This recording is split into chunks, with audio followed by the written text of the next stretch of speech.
I'm going to also start with an inspiring quote that I like a lot.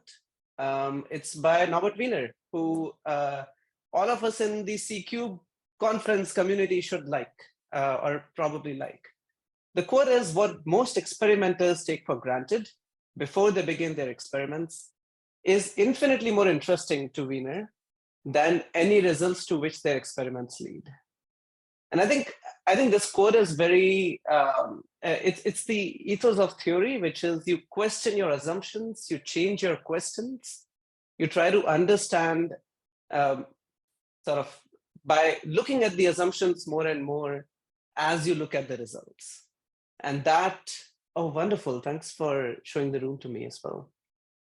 That inspires this work, that inspires this talk, that inspires a lot of collaborations that I have across CMU as well as across other universities. This talk is, so what am I motivated by? I'm motivated by thinking about this channel between the scalp and the brain, specifically thinking about communication from devices to the brain. So that is about stimulating the brain and sensing the activity in the brain using, devices on your scalp. And so this is the non-invasive sensing and stimulation. And there is this channel, this 1.5 to 2 centimeter distance channel that I'll try to understand, I'll try to explain its properties, and we'll use that to do better sensing and stimulation. And throughout that, we'll be guided by questioning assumptions. What motivates me, my group, my collaborators, is this particular network in a way. I think a lot of our work is motivated by this network. And this is a repeated theme throughout this conference because it's about rewards and how rewards help us train networks. I contend, and I'll explain through this slide, how high precision neural sensing and stimulation and control can alter how we treat neurological and neuropsychiatric conditions. And so this is the reward network, the reward circuitry. Some nodes of this are deep in the brain, some are shallow. Interventions on this network, by which I mean invasive interventions as well as non-invasive interventions, have been shown to treat addiction, depression, anxiety, suicidal tendency, OCD, etc. And it's amazing. I have only learned about this in the last 4 or 5 years. I'm sure many of you are aware and many of you are not, but this is already happening. There are people, there are clinicians placing electrodes in brains of patients suffering from obesity, suffering from addiction, suffering from OCD, obsessive compulsive disorder, suffering from depression, extreme anxiety, and trying to cure those patients, and they're succeeding. This is, of course, the success of Moore's law and how we are able to implant devices in the brain now, which are really small, but really success of being able to understand some of the important nodes in the brain which are involved in this reward circuitry. There's some brilliant work by Mariam Shanichi, who is going to be the next speaker after lunch. I'm not sure if she's going to talk about this, but I saw her talk by her pre-pandemic, and I've been inspired by that since then. Genuinely, a lot of work that needs to be done here, even though these treatments are succeeding to some degree. A lot of work needs to be done. We need to understand how information is flowing in these conditions. There are parallel pathways, pathways distribute, come together, decisions are made. We don't understand how information flows. We barely understand causal links here. We need to think about where to intervene. Questions of causality come in. We need to think about closed loop sensing and stimulation. That is only beginning to sort of early shades of that are starting to come up. And we need to think about accessible solutions, which is the focus of this talk. As a researcher, I'm obsessed with the first and the fourth problem, and this talk is entirely about the fourth problem. So I'm going to talk about accessible solutions. And by accessible, I mean things that are non-invasive, things that work for everybody. It's something that drives my research. It's about equitable research, equitable products. It's about accessibility that works for all skin colors, hair types. I'll get into that at some point. But that's what I want to do. And that's what my work is focused on. And the channels sort of come nicely with my information theory background. So talking about channels, this is the overview, a tale of two studies. I'm going to delve into a neurostimulation study and a neural sensing study, and I'm going to be keeping an eye on the time as well. So the neurostimulation study, I'm going to show you some properties of the scalp to brain transfer function. This is about currents. So stimulation based on currents. There are many other modalities people use. I'm going to focus on currents. And I'm going to ask, how can you use currents to stimulate the brain in a precise way? And I'm going to show some properties of this physical channel. And then I'm going to discuss how the understanding that we develop is informative but insufficient. And I'm going to discuss an example study where nonlinear dynamics of neurons, which are not modeled by the linear channel, the channel itself is linear, but how it impacts the receiver, the neurons, the neural circuits is highly nonlinear and very, very interesting.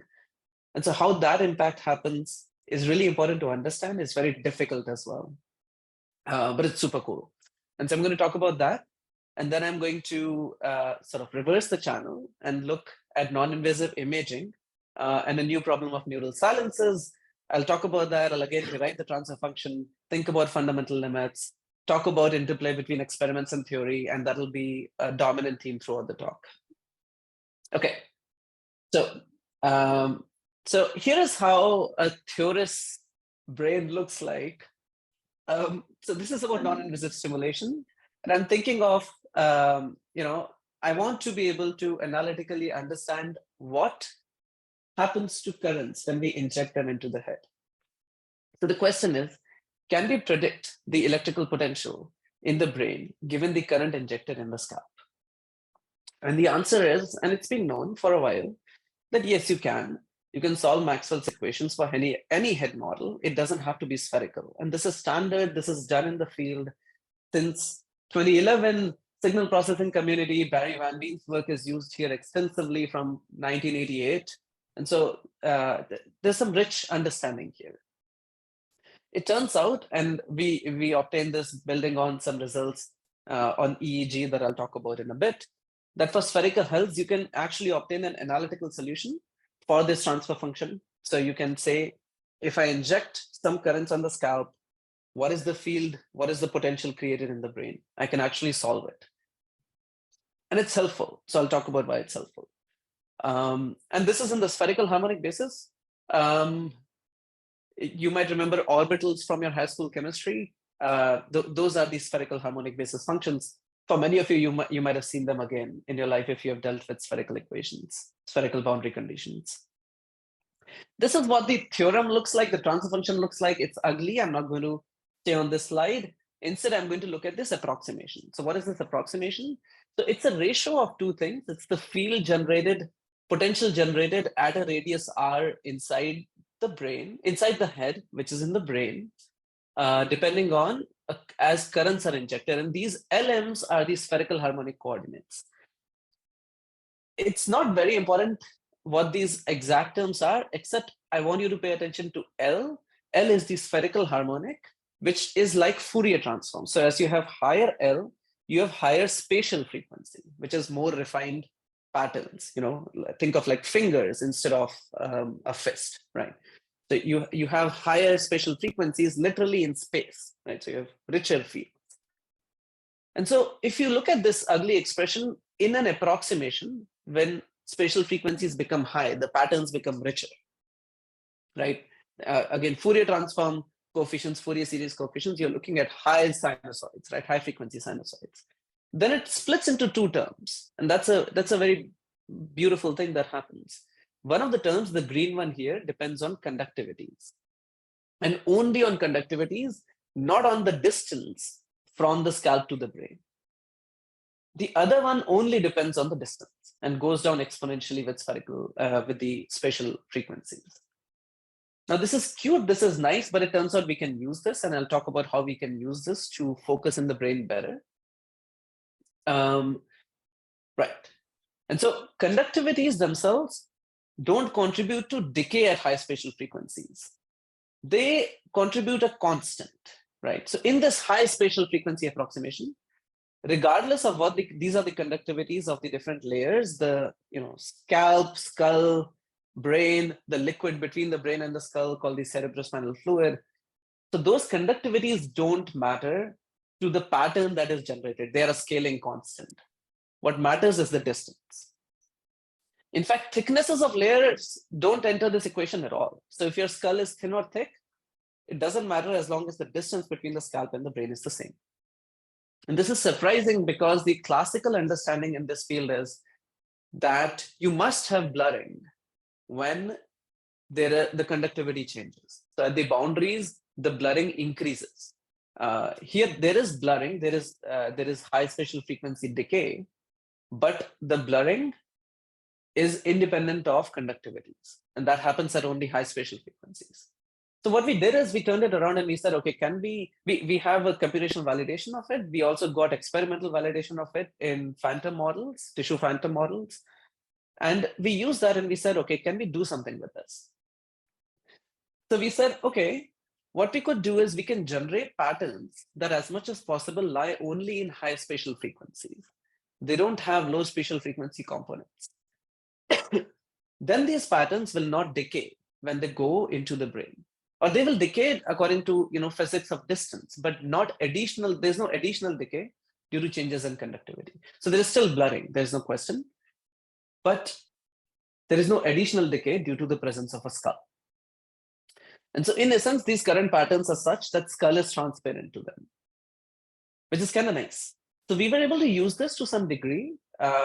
For people in optimization and machine learning, we formulated an optimization problem building on existing approaches that is able to focus currents in the brain and reduce the fields outside the area of focus. This figure kind of shows that there is a pattern that focuses currents. And regardless of whether here there is a skull present, here there is no skull present, the pattern looks the same. But here there is a skull present and no skull present, and the pattern changes when you have a the field changes when the pattern that inject currents is not skull transparent. So if you focus the pattern into high spatial frequencies, if you concentrate it there, you get this transparency of the skull, a physical phenomenon.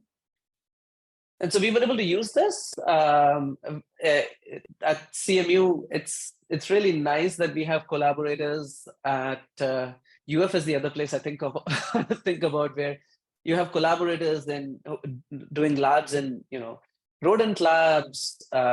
This is a platform where you excise a freshly sacrificed mouse, their brain slice. So the brain slice is alive, and you can create activity in the brain. Here is a propagating activity that we created that is focal, even though the brain slice is separated from the electrodes. So this is sort of a non-invasive stimulation platform with brain slices. Then rodent experiments we did, and we just finished those. We are doing monkey experiments, which have turned out very well. So we are preparing a manuscript. And here is why my head is shaved right now. I am one of the participants in our human neurostimulation study. There is a big patch placed on my scalp here. And so we are doing this, and it's working out nicely. I wouldn't say everything is as anticipated, but skull transparency, sort of optimization, all of that is helping here. The thing that we are ignoring in this, right? So this is working out nicely. That's great. What we have ignored so far is how does the field that we generate inside the brain interact with neurons? So far in this talk, not so far in our work. And so I'll talk about how we are trying to account for that in our work through a cute example.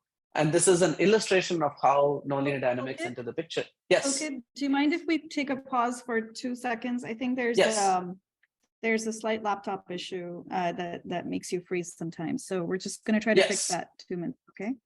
Yes. Should I just switch laptops? Yeah. In the meantime, questions. Yeah, and I'm happy to relay any of your questions to Pulkit. Thank you. Sure.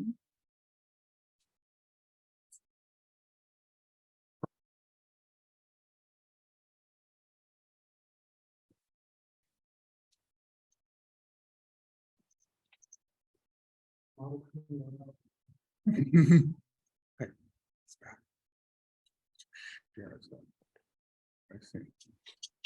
So we will just share this.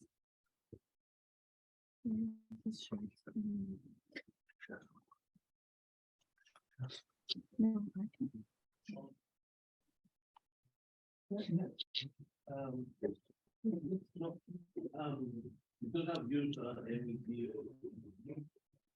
Once you come up.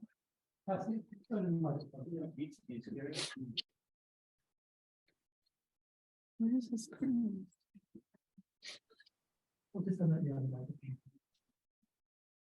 Pulkit, can you, Yes. oh, sorry, go ahead. Yes. Okay. Hello, this is Dimitri. I just wanted to ask you the following question. I've used the MD or EEG before, and they, especially from USC, some friends of mine, have done a lot of inverse problems, like given Yes. now what's the strength at every point, so that they can get, for example, the strength of the signal at different points to measure, for example, flow in the brain, etc. So what is the difference what you're doing with what they're doing? Because I know about Maxwell's equation. I mean, people have simulated those. I mean, but what is new compared to what the others have done already? That because we do inverse solutions for. Yes. Yes. So that's a great question. So you can solve inverse solutions, right? And you can get, and this is an inverse problem. So here what we have done is formulated an inverse problem that subsumes skull transparency inside of it. I can discuss how. And we try to focus. So it's the inverse of the inverse problem you're talking about. We are trying to focus currents inside the brain, right? But that said, this is also something people have examined earlier. Now, to embed, to do two things.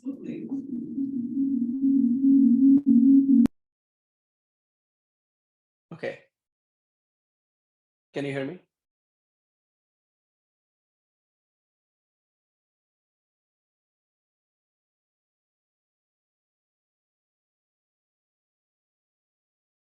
Say something again. Okay, hi. Can you hear me? We can hear you. Okay, please go ahead. Yeah. Great. So there are two ways in which this is different from inverse problem solving in sort of classical MEG, EEG, which I'll revisit in a second as well. So thank you for bringing that up. One is you have to acknowledge the dynamics of neurons. And one aspect that is beneficial here in a way is that you can create a field, which, so you're trying to create a field, right? In that sense, it's different from EEG, MEG, the inverse problem solution. And in the creation of field, you can exploit the dynamics of neurons. So here, what we exploited is the neurons don't get activated until you pull the amplitude of field until a certain threshold. By embedding that into the optimization problem, we're able to get smoother fields, which helps us with, in a way, sort of, in many aspects, like, reducing the number of electrodes and so on. So there are some aspects of this optimization problem that are novel with respect to inverse problems that have been addressed in EEG, MEG. But it's great you brought that up, because I'm going to get to that and twist that problem a bit as well, the EEG, MEG source localization problem. Okay, we'll revisit in a bit, but thank you for asking the question. Okay, so nonlinear dynamics. What about nonlinear dynamics here makes this problem interesting? And this is a beautiful example that many of you who are in neuroengineering might have seen. This work came out in 2017, and it in fact was reported on New York Times. It is super interesting. And what they show, this is Grossman et al. in cell 17. They say they measure neurons, and I'll talk about the specific platform in a second, but in rodents, and they observe that a pure sinusoid. So here, this is an experimental result that we obtained by the student, Sarah. And if you give it a pure sinusoidal input, so this is the input, it's a pure sinusoid, the output doesn't have spiking. Ignore this initial spike. So here, the membrane potential doesn't show any spikes, right? This is actually a very low amplitude response in the cell. But if you modulate the input, right, like we do amplitude modulation, right, then at certain frequencies, you start seeing the neuron spiking. So in a way, you've taken some of the energy of the signal, right, and you have made it higher and lower, and the neuron starts spiking. only when you reduce the energy, not in the higher energy, but the same amplitude, pure sinusoid. So super interesting.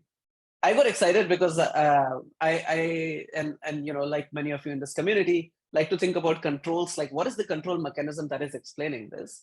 And so we came up with an explanation by doing a lot of simulations, measuring membrane potentials of neurons in simulations. And the sort of explanation relies on nonlinear dynamics of neurons. And I'm just going to hint at the complexity of the problem. So Sarah is a biologist.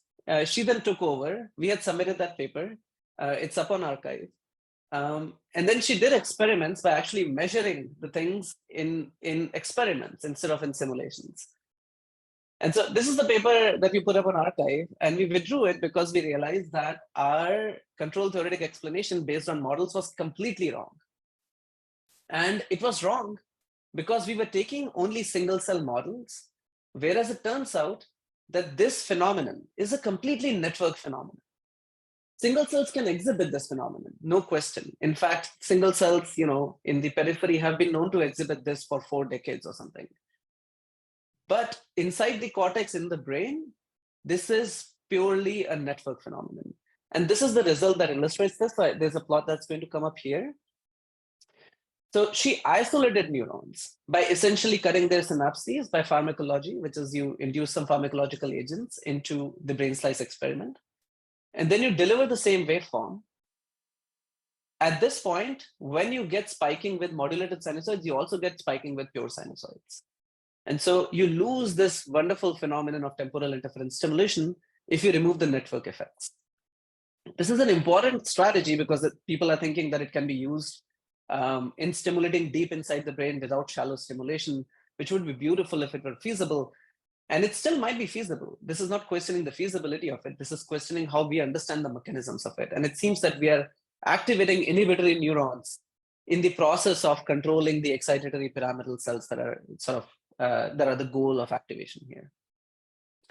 And so I love this work because, the control theoretic understanding, I think, needs to be developed in in conjunction with the experimental work.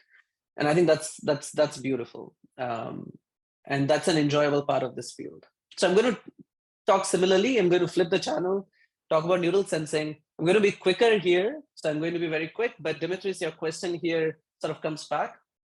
So here again, you can characterize the brain to scalp instead of scalp to brain, brain to scalp. So going from brain to the scalp transfer function, it looks like the inverse of the other function in some ways. There was work on this actually earlier that really informed our work. I say extension corrects, but really they got it mostly right. They had some minor issues here and there. And there was a beautiful work coming out of Srinivasan's, I think, PhD thesis in '98. And then we use this to derive fundamental limits on source localization accuracy. This is Todd Coleman also, we had good discussions with him, sort of our work was informed by his work was informed by us. It was kind of nice. And that's kind of still going on. I'm not going to delve into it though, because I want to talk about questioning the questions, questioning the assumptions. And so then we said, okay, like Dimitris said, there is a classic problem, inverse problem of localizing sources in the brain. But the more we talk to clinicians, we realize what they want to localize are these kinds of silences in the brain. This is the silence that we are really obsessed with. It's called spreading silences. These are called brain tsunamis. These are waves that spread slowly in brains of migraine patients, brain injury patients. And they hurt neurons in brain injury patients. But these are silences that are spreading. Stroke, famous silence in the brain. There's a part of the brain that is dead. Tumors, again, are silences. Those are not neurons that are growing. Those are glial cells. So there are many applications where you want to localize where the activity is not, right? Not localize where the activity is. And that changes the problem. It's a really nice twist on the 30-year-old field, 30-year-old field of source localization. And so again, we started questioning the assumption, Norbert Wiener in mind, and we identified differences between source and silence localization. And I think the biggest difference here, so there are many differences. We don't want to ignore noise. We want to respect background brain activity. But the most important difference is we are not trying to localize where L1 activity is low, the mean activity is low. We are looking at L2, the power sense activity being low and not high. So those are the two differences really. We're looking for low activity and then a power sense. That had not been solved. So that was fun to solve. We got we got good solutions in simulations under IID assumptions. And then experiments completely failed because we were making IID assumptions in activity in the brain. We modified those, parameterized those, estimated those, and then it starts working out. And so if you modify existing algorithms that Dimitri's also was hinting at, that is an existing field in inverse problems, they really don't work. So here these are brains of 3 patients, brain scans of 3 patients using MRIs who have parts of the brain missing. So that's their silence. It's like, it has no activity. Oh no. Can you hear me? Yeah, I can hear you. All good. Okay. Okay, sorry. I heard something and I figured there might be a misconnection. Okay.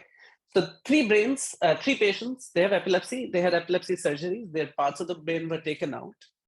And we tried to localize those missing parts of the brain by measuring their activity using EEG. So these are electrodes on the scalp.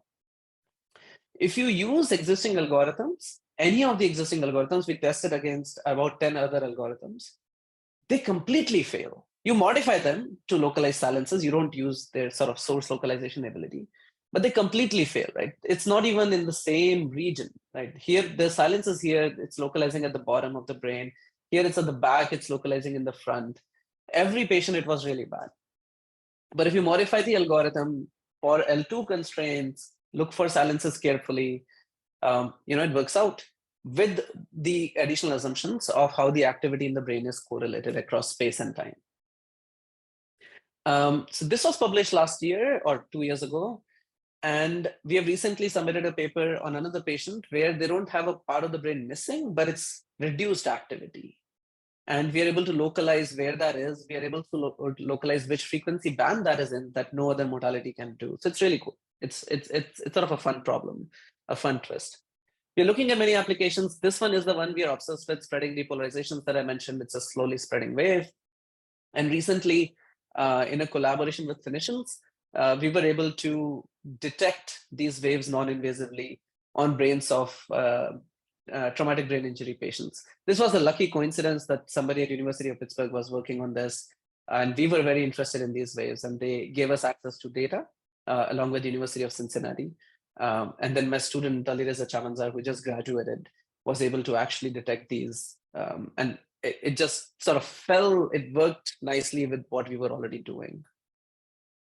Okay, last topic for today is a very important one that has no theory to it itself, but is, I think, the most important takeaway point, if there is one. So when we were doing this, there was an undergraduate student in the lab, Arnel Etienne, and she discovered that EEG did not work for her hair. So these systems that we have in the lab and our collaborators have, they could not, she wasn't able to use those systems. And at first we didn't quite realize that this is a systemic issue until we spoke to other or the other Black students working in the lab or friends of Arnel, like they couldn't use the systems either. And then we spoke to clinicians and technicians at University of Pittsburgh, and they were aware of this problem. They just never thought about an engineering way of trying to address this. And so we first documented this problem. This work came out in 2020. It's become a whole thing. There's a whole community that is trying to correct this bias at this point. We proposed a solution that is still the state of the art. By the way, patients now, I know, in the US, in Africa, they're asked to shave hair. This is true in South Africa. This is true in Rwanda. This is true in the US. They're asked to treat hair with chemicals that don't actually work. They're asked to straighten hair, which doesn't actually work in the sense of recording good EEG. So it's a deep problem. And so Arnel developed this solution, which is sort of merges technology and society, braiding hair in a way that is consistent with cultural patterns across Black hair types in the world. And then she developed these electrodes, which you can use to push electrodes down on the scalp and make a better interface. She calls them servo electrodes for Haitian Creole, servo being brain. They attain much better impedance, so 18x better impedance than standard electrodes that are used in the clinic. They work for most of the time. This is our own experiments in 2020. And then we started a clinical study on this. So these are the results of the clinical study. Early results. We have at this point I think 8 patients at this point. And these are the existing electrodes. And you see the signal is really noisy. For those who know EEG, this is also really bad as a frequency profile. But with our electrodes, it actually works out really well. This has now been taken over by 2 other Black students and Black researchers in the group, Dr. Jasmine Kwasa, who's a postdoc, and Evangeline Mensah-Agekum, who is a braider for the hair. Anyway, okay, I'm done. Tale of 2 studies. Stimulation, nonlinear dynamics are important. Sensing, changing the problem is key. Tying it to the end goal is key. Lots of people have contributed to this. Lots of PIs have made this happen. It's been really fun. Message to students, theory is wonderful. It's useful. Extracting core from the mess is possible, and it sort of equips you for that. It equips you for writing formally the problem.